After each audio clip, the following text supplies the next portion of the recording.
Cuando un bebé nace, la corteza prefrontal es profundamente inmadura y el desarrollo del cerebro funciona de atrás para adelante, y a medida que uno se va haciendo mayor, va madurando hasta que la corteza prefrontal madura en torno a los 15, 18, 21, 25, y hay gente que no madura casi nunca. En las mujeres madura antes, en los hombres madura después.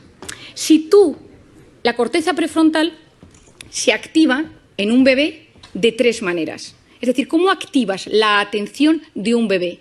Con 3 cosas: luz, sonido y movimiento. Si alguno tiene un bebé o ha tenido un hijo, se da cuenta, de repente el hijo está en su hamaquita, pasa el padre, pasa la madre y gira la cabeza. Presta atención. De repente se enciende una lucecita, presta atención, escucha una música y activa su atención. ¿Qué queremos nosotros con la corteza prefrontal de nuestros hijos? Que a medida que se van haciendo mayor, presten atención a objetos inmóviles, a un profesor, que estén sentados en la salita de espera, que vean una puesta de sol y les guste, que puedan ir a un museo, que puedan leer un libro. Es decir, que no solo se active su corteza prefrontal con la luz, con el sonido y con el movimiento, sino que también sean capaces de prestar atención a una conferencia. ¿Qué pasa si yo le doy a mi hijo una tablet, un iPad, lo que sea, con 6 meses, con 1 año, con 2 años, con 3 años? Y yo se la pongo. ¿Qué es la tablet? Luz, sonido y movimiento. Y el cerebro del ser humano funciona con un mecanismo que se denomina use it or lose it. O lo usas o lo pierdes. ¿Quién de nosotros tiene mejor hipocampo, centro de la memoria, desde que usa Wikipedia? Nadie. Todos se nos atrofió el hipocampo. ¿Quién de nosotros se orienta mejor desde que usa Google Maps para todo? Nadie. Porque nuestro cerebro, cuanto más utilizas herramientas externas, más se atrofian las herramientas internas. Si yo utilizo la corteza prefrontal siempre para estimularme desde fuera, luz, sonido y movimiento, ¿qué es lo que está sucediendo? Que la corteza prefrontal de los jóvenes no está madurando de forma correcta. ¿Y esto qué consecuencias tiene? Seguro que habéis oído hablar del famoso TDAH, trastorno por déficit de atención e hiperactividad. Falta de atención, falta de control de impulsos, corteza prefrontal. 10% de los niños del primer mundo medicados por TDAH. Medicaciones que no son inocuas. Hay veces que son necesarias. ¿Es solo la culpa de la pantalla? No es solo. Pero la pantalla no está ayudando. ¿Por qué? Porque si yo quiero ayudar a que se desarrolle bien mi corteza prefrontal, necesito posponer el uso de la pantalla en los niños. Si nosotros, que somos adultos, que nos educaron sin pantalla en nuestra corteza prefrontal, ya nos damos cuenta que constantemente esto nos alivia, esto nos ayuda, no podemos vivir sin el teléfono, nos damos cuenta que nos lo hemos olvidado y hay un sudor frío por la espalda, que somos conscientes de que lo necesitamos, lo llevamos colgados y a veces incluso algunos pegados en la mano como si fuera un reloj.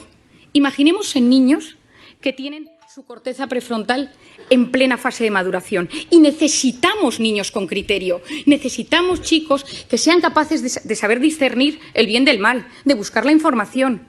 Estamos enamorados de la superficialidad porque no somos capaces de profundizar. El otro día le compré a mi hijo mayor un libro de los 5, que yo supongo que aquí todo el mundo lo ha leído, y me quedé horrorizada. El libro ha cambiado, ya no hay textos descriptivos, solo son una especie de dibujos con textos de aventuras. Y le pregunté, escribía a la editorial y me dijeron, es que nos hemos adaptado a los nuevos tiempos y a la capacidad de lectura que tienen los niños hoy en día. Me quedé preocupadísima. Es decir, no somos ni siquiera capaces de leer. Antes leíamos una novela, la leíamos 2 horas y al día siguiente la retomábamos y nos acordábamos de los personajes. Ahora, durante el tiempo que estamos leyendo, nuestra cabeza está conectada a la pantalla y esto es dopamina y corteza prefrontal. Necesitamos potenciar la corteza prefrontal del ser humano del siglo XXI. ¿Significa que tengo que coger mi teléfono y tirarlo a la basura? Por supuesto que no. Significa que soy yo quien domino el dispositivo y no el dispositivo el que me domina a mí. Es decir, cada vez que yo cojo el teléfono, que se enciende la pantalla, algo está pasando en mi cerebro. ¿Y cuándo cogemos el teléfono? Fuera del plano profesional. ¿Cuándo utilizamos el teléfono? En 2 momentos. Cuando uno está aburrido o cuando uno está estresado. Uno está escuchando una charla, está escuchándome hoy, está de repente, ¿quién no le ha pasado en estas múltiples entrevistas o sesiones por Zoom eternas? Y que uno se da cuenta que no es capaz de seguir el hilo de la conversación y su cerebro le pide el teléfono. ¿Por qué? Porque me estoy aburriendo, me estoy poniendo nervioso porque no me entero bien. Es decir, nuestro cerebro, ante el aburrimiento o ante el estrés, nos pide pantalla. Si esto lo hacemos también con los niños y con los jóvenes, ¿qué sucede? que no estás dejando a los niños aburrirse, y el aburrimiento es la cuna del asombro y de la creatividad. Nadie ha descubierto nada grande en un momento de hiperestimulación, en un momento ajetreado. Unos vieron caer una manzana de un árbol, otros paseaban por los jardines de Atenas. Es decir, si tú quieres crear algo, si tú quieres que te pasen cosas buenas, necesitas ser capaz de frenar el círculo de la hiperestimulación. Y te tienes que empezar a aburrir, porque cuando tú te aburres o dejas que tu hijo se aburra, pasan cosas en el cerebro. Si tú no sabes gestionar el estrés y cada vez que te enfadas con tu marido, con tu mujer, y fijémonos, coges el teléfono, tu hijo te pone de los nervios, coges el teléfono, has tenido un problema con tu jefe, coges el teléfono, porque te alivia, porque fue diseñado para aliviar. Y conocemos los mecanismos que subyacen al tema, pero entonces ya no sé gestionar la ansiedad. Y ojo, quien no sabe gestionar sus emociones en el siglo XXI lo pasa muy mal. Y si me vuelvo al campo de los niños y si me vuelvo al campo de los jóvenes, el que no sabe gestionar estos problemas acaba con problemas de tolerancia a la frustración. Yo siempre digo que darle a un niño un teléfono es como ponerle un minibar en su cuarto. Es decir, oye, que cada vez que te encuentres mal puedes tomarte un chupito. Porque el cerebro se siente aliviado ante esa carga de estrés. Tenemos que conocer cómo funciona la pantalla, tenemos que conocer cómo funciona el cerebro para entender que es algo bueno, que las pantallas traen cosas muy positivas, pero que tengo que ser yo quien domine el dispositivo y él no a mí. Hay un documental que se llama The Social Dilemma, hecho por Netflix, que os recomiendo. Está Tristan Harris detrás de ello, que es lo que denominan en Estados Unidos, le llaman the closest thing Silicon Valley has to conscience, lo más cercano que tiene Silicon Valley a la conciencia, porque él ha abierto la posibilidad de que haya comités de ética en las grandes empresas tecnológicas para hablar de estos asuntos, porque es la primera vez en la historia que los hijos son menos inteligentes que sus padres. Y me refiero a inteligencia, capacidad de buscar, capacidad de discernir, encontrar dentro de toda la información y saber encontrar lo importante. Estamos en la era del exceso de información y de la falta de formación. Y encima estamos generando una sociedad que no sabe buscar lo correcto, porque ante el estímulo tu cerebro no te permite frenar, no te permite el silencio. Por lo tanto, tenemos mucho. Estamos hiperestimulados, nos llegan demasiadas cosas y hay un fracaso en la gestión de la abundancia de lo que nos llega. No sabemos gestionarlo. ¿Qué creo que es lo importante? ¿Qué ideas os daría? La primera de todas, que yo la he recomendado en todas partes, en mis conferencias, en mis libros, a todo el mundo, quitar las notificaciones de la pantalla. Porque las pantallas, cada vez que nos llega algo, que puede ser un grupo del colegio de mi hijo, puede ser un grupo de amigos del tenis de los sábados, es decir, son cosas que hacen pequeñas activaciones de la corteza prefrontal que a la larga me la debilitan. Y que recordemos esto, necesitamos una sociedad con una buena corteza prefrontal. Potenciar esa corteza prefrontal posponiendo la recompensa. Me apetece meterme ahora a ver si me ha escrito alguien por WhatsApp. No lo hago. Me apetece pedirme esta comida ahora. No lo hago. Me voy a meter en Amazon y me voy a comprar esto para que me llegue mañana. No lo hago. Yo pospongo la recompensa. Mi padre, que es un gran sabio de la voluntad, siempre ha dicho, una persona con voluntad llega más lejos que una persona inteligente. Por otro lado, esculpir nuestra atención. ¿A qué quiero prestar atención? Las cosas buenas de la vida suceden en la vida real, porque la vida virtual va a base de gratificaciones instantáneas. Volvamos a conectar con la vida real. En plena pandemia, sí, en plena pandemia tengamos que conectar. Durante tiempo nos han dicho, no saludes, no sonrías, no te acerques, no abraces. Y ahora yo lo que digo es, tomemos tiempo para preguntarle a la gente cómo está de cara. Sonriamos a las personas. Volvamos a generar esa conexión humana que es absolutamente clave.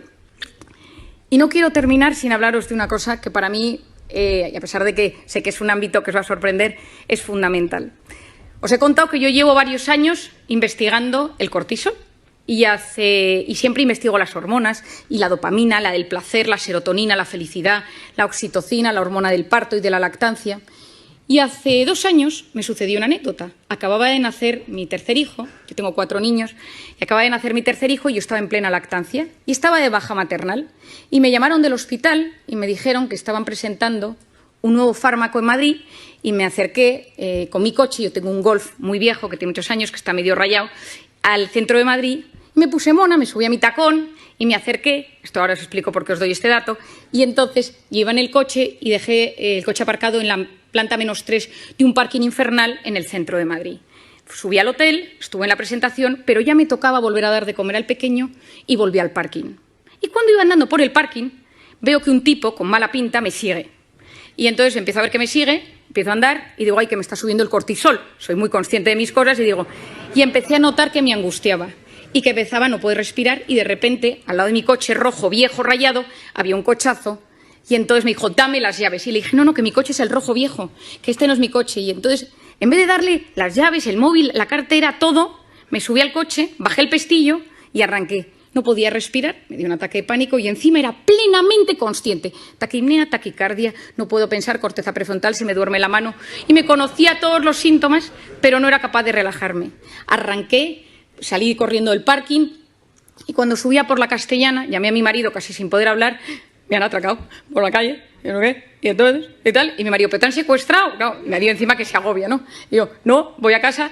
Y llegué a casa, subí corriendo y la persona que estaba cuidando del bebé me dio el bebé literalmente en brazos. Y entonces yo, corriendo, me lo puse al pecho para que pudiera comer y entró mi marido en la habitación. ¿Pero qué te ha pasado? Y yo, con una calma sorprendente, le empecé a explicar, no, es que estaba en el parking y un tío con mala pinta. Y me dice, Mario, ¿te has tomado algo? ¿Cómo te has relajado? Y digo, tienes toda la razón. Digo, este pico de cortisol tarda 6 horas en bajar. Digo, no es cómo soy capaz. Y de repente me quedé mirando al bebé y dije, ¿y si la oxitocina de la lactancia bajara el cortisol? Y esta me puse nerviosa. Me metí en internet, me puse a buscar y efectivamente, si estimulamos la oxitocina, bajamos el cortisol. Y entonces me he dedicado estos 2 años a investigar la oxitocina. Como no nos podemos poner a lactar, todos los que estamos aquí, he buscado todas las maneras que existe para que podamos generar oxitocina. Y creo que nos encontramos en un momento de intoxicación de cortisol, de incertidumbre, de caos, de miedo, de reconfiguración, de readaptación, donde hay que potenciar la oxitocina. Es la hormona de la empatía, es la hormona de los abrazos. Lo que funciona son 8 segundos. Yo a la gente la tengo un poco cortada porque la abrazo 8 segundos, que la gente lleva 2 años sin abrazarse, y al tercer segundo le digo, relájate que quedan 5. Abrazos de 8 segundos bajan los niveles de cortisol. Mirar a alguien a los ojos y escucharle sin teléfono delante. Te escucho y no te juzgo. Estoy a tu lado. Me ilusiono de lo que me cuentas. Dedico tiempo a hacerte feliz. Esto es la oxitocina, es la hormona de los vínculos, es la hormona de lo que yo llamo las personas vitamina. Por lo tanto, en esta sociedad, en este momento donde todavía hay mucho cortisol, donde todavía hay mucho miedo, donde nos estamos adaptando, volvamos a la vida real. Potenciemos la oxitocina de las relaciones humanas y convirtámonos en personas vitamina. Muchas gracias.